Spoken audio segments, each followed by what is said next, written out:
प्रणाम मित्रों। तो चलिए हम लोग डिप्टी कलेक्टरी नामक कहानी को आगे पढ़ते हैं।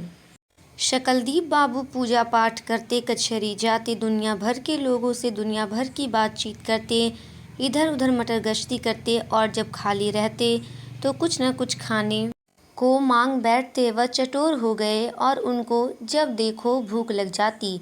इस तरह कभी रोटी गुड़ खा लेते, कभी आलू भुनवा कर चख लेते और कभी हाथ पर चीनी लेकर फाँक जाते। भोजन में भी वह परिवर्तन चाहने लगे। कभी खिचड़ी की फरमाइश कर देते, कभी सत्तू प्याज की, कभी सिर्फ रोटी दाल की, कभी मकुनी की और कभी सिर्फ दाल भात की ही। उसका समय कटता ही ना था और वह समय काटना चाहते थे। इस बदपरहेजी तथा मानसिक तनाव का नतीजा यह निकला कि वह बीमार पड़ गए। उनको बुखार तथा दस्त आने लगे। उनकी बीमारी से घर के लोगों को बड़ी चिंता हुई। जमुना ने रुआसी आवाज में कहा, बार बार कहती थी कि इतनी मेहनत ना कीजिए, पर सुनता ही कौन है। अब भोगना पड़ा ना। पर शकलदीप बाबू पर इसका कोई असर ना हुआ। उन्होंने बात उड़ा दी। अरे, मैं तो कचहरी जाने वाला था, पर यह सोचकर रुक गया कि अब मुख्तारी तो छोड़नी ही है, थोड़ा आराम कर ले। मुख्तारी जब छोड़नी होगी होगी, इस समय तो दोनों जून की रोटी दाल का इंतजाम करना है। जमुना ने चिंता प्रकट की। अरे, तुम कैसी बात करती हो? बीमारी हैरानी तो सबको होती है। मैं मिट्टी का ढेला तो हूँ नहीं कि गल जाऊंगा। बस एक आध दिन की बात है। अगर बीमारी सख्त होती तो मैं इस तरह टनक टनक कर बोलता। शकलदीप बाबू ने समझाया और अंत में उनके होठों पर एक क्षण मुस्कुराहट खिल गई। वह दिन भर बेचैन रहे, कभी लेटते, कभी उठ बैठते और कभी बाहर निकलकर टहलने लगते। लेकिन दुर्बल इतने हो गए थे कि 5-10 कदम चलते ही थक जाते और फिर कमरे में आकर लेटे रहते। कहते कहते शाम हुई और जब शकलदीप बाबू को यह बताया गया कि कैलाश बिहारी मुख्तार उनका समाचार लेने आए हैं, तो वह उठ बैठे और झटपट चादर ओढ़ हाथ में छड़ी लिए पत्नी के लाख मना करने पर भी बाहर निकल आए। दस्त तो बंद हो गया था, पर बुखार अभी था और इतने ही समय में वह चिड़चिड़े हो गए थे। कैलाश बिहारी ने उनको देखते ही चिंतातुर स्वर में कहा, अरे, तुम कहाँ बाहर आ गए? मुझे ही भीतर बुला लेते। शकलदीप बाबू चारपाई पर बैठ गए और क्षण हंसते हुए बोले, अरे, मुझे कुछ हुआ थोड़े हैं, सोचा आराम करने की ही आदत डालूं। यह कहकर वह अर्थपूर्ण दृष्टि से अपने मित्र को देखकर मुस्कुराने लगे। सब हाल चाल पूछने के बाद कैलाश बिहारी ने प्रश्न किया, नारायण बाबू कहीं दिखाई नहीं दे रहे? कहीं घूमने गए हैं क्या?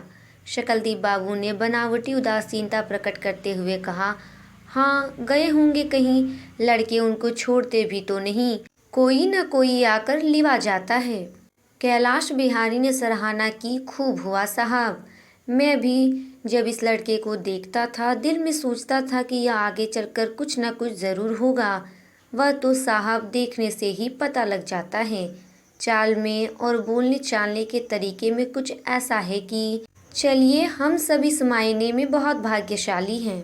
शकलदीप बाबू इधर उधर देखने के बाद सिर को आगे बढ़ाकर सलाह मशवरे की आवाज़ में बोले, अरे भाई साहब, कहाँ तक बताऊँ, अपने मुँह से क्या कहना। पर ऐसा सीधा साधा लड़का तो मैंने देखा नहीं।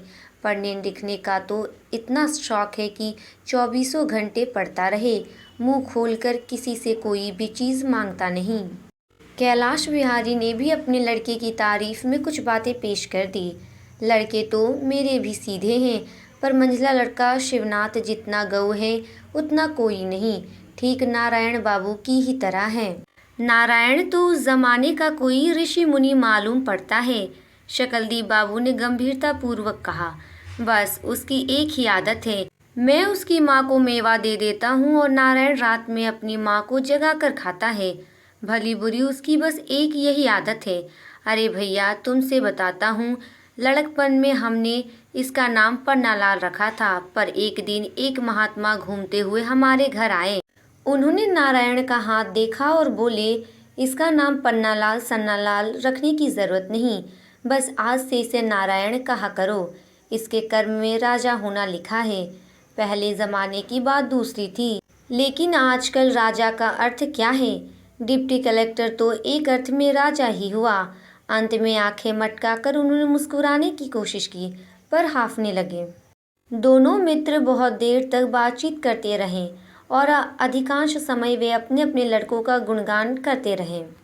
घर के लोगों को शकलदीप बाबू की बीमारी की चिंता थी। बुखार के साथ दस्त भी था, इसलिए वह बहुत कमज़ोर हो गए थे। लेकिन वह बात को यह कहकर उड़ा देते, अरे कुछ नहीं, 1-2 दिन में मैं अच्छा हो जाऊंगा। और एक वैद्य की कोई मामूली सस्ती दवा खाकर 2 दिन बाद वह अच्छे भी हो गए। लेकिन उनकी दुर्बलता पूर्ववत थी। जिस दिन डिप्टी कलेक्टरी का नतीजा निकला, रविवार का दिन था। शकलदीप बाबू सवेरे रामायण का पाठ तथा नाश्ता करने के बाद मंदिर चले गए। छुट्टी के दिनों में वह मंदिर पहले ही चले जाते और वहाँ 2-3 घंटे और कभी कभी तो 4-4 घंटे रह जाते। वह 8 बजे मंदिर पहुँच गए। जिस गाड़ी से नतीजा आने वाला था वह 10 बजे आती थी। शकलदीप बाबू पहले तो बहुत देर तक मंदिर की सीढ़ी पर बैठकर सुस्ताते रहे।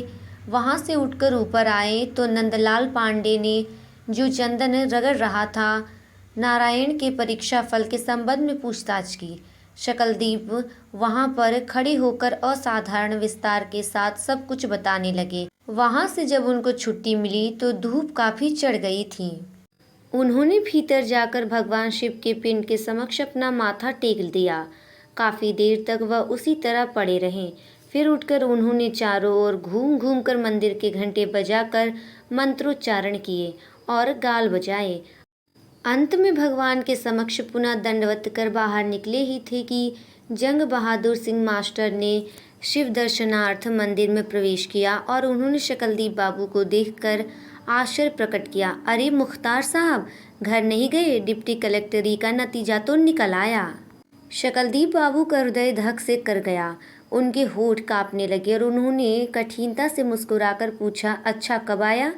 जंग बहादुर सिंह ने बताया, अरे 10 बजे की गाड़ी से आया। नारायण बाबू का नाम तो अवश्य है, लेकिन वह कुछ आगे ना बोल सके।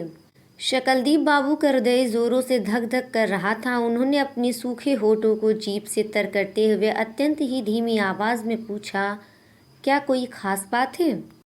कोई खास बात नहीं है। अरे उनका नाम तो है ही, यह है कि ज़रा नीचे है। 10 लड़के लिए जाएंगे, लेकिन मेरा ख्याल है कि उनका नाम 16वां-17वां पड़ेगा। लेकिन कोई चिंता की बात नहीं। कुछ लड़के तो कलेक्टरी में चले जाते हैं, कुछ मेडिकल में ही नहीं आते, और इस तरह पूरी उम्मीद है कि नारायण बाबू ले ही लिए जाएंगे। शकलदीप बाबू का चेहरा फक पड़ गया। उनके पैरों में जोर नहीं था और मालूम पड़ता था कि वह गिर जाएंगे। जंग बहादुर सिंह तो मंदिर में चले गए। इसके आगे की कहानी को अगले वीडियो में पढ़ेंगे। तब तक के लिए धन्यवाद।